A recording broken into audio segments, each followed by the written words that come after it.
বন্ধু তুমি কি ললা? মই AK-47 এটা লৈ আহিছো। নাই বন্ধু, মায়ে ছাতি এটা কিনিব দিলে, ছাতি এটা কিনিলো, পইচা শেষে হৈ থাকিলে। পূজাৰ দিনত তুমি ছাতি কিনিছা, বন্ধুক ল'ব নোৱাৰিলা মোৰ নিচিনা।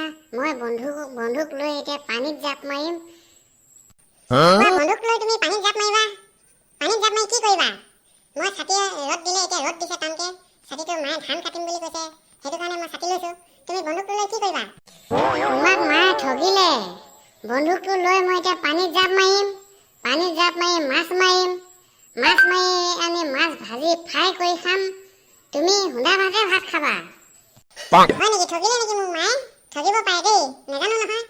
তুমি পূজা চাবলৈ যাবা নাই? যদি যোৱা মোকো লগত লৈ যাবাচোন, ময়ো এটা ল'ম। মই কাইলৈ যাম বুলি ভাবিছো, তুমি যাবা? মোৰ লগত ওলাবা। তুমি কি কি ল'বা কোৱাচোন? হুইছেল এটা ল'ম বুলি ভাবিছো, কেনেকুৱা হ'ব? মই নাযাওঁ তেতিয়াহ'লে, তুমিয়ে যাবা অকলে। ৰক্তিমক লগত লৈ কিনি যাবা। ৰক্তিমে মোৰ লগত কথা নকয় নহয়। যোৱাকালি ছাতিটো খুজিছিলে তাৰ মাকে ধান কাটিবৰ কাৰণে, মই নিদিলো নহয়। মোক এতিয়া বেয়া পায়হি, মোৰ ছাতি নলয়। তেনেকুৱা কথা। তেতিয়াহ'লে তুমি ওলাবা কাইলৈ। বেলেগ ল'বা আকৌ, অকল হুইছেলে ল'বা নেকি? আৰু বেলেগ ল'বা? মোৰ নিচিনা বন্ধুক ল'বা, মাছ মাৰিবা, মাছ ফ্ৰাই কৰি খাবা। সুন্দা ভাত আজিৰ দিনত খাই নেকি? হ'ব, তুমি ওলাবা, মই ওলাম।